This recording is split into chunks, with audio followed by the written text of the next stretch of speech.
ఏది పడితే అది వాగేసే ట్రంప్‌కి సౌత్ ఆఫ్రికా అధ్యక్షుడు ఘాటుగానే సమాధానం చెప్పాడు.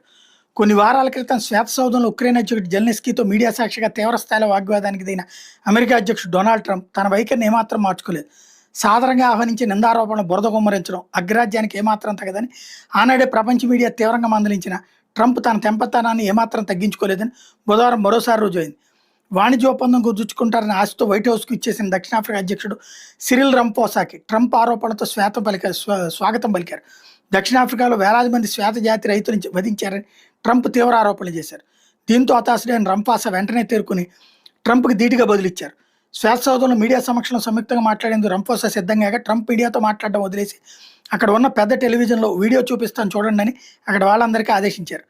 శ్వేత జాతిని చంపేయండి, శ్వేత జాతి రైతులను కాల్చేయండి అంటూ దక్షిణాఫ్రికాలో చిన్నపాటి కమ్యూనిస్ట్ పార్టీ అయిన ఎకనామిక్ ఫ్రీడమ్ ఫైటర్స్ నేత జూలియస్ మలేమా పాడుతున్నట్టు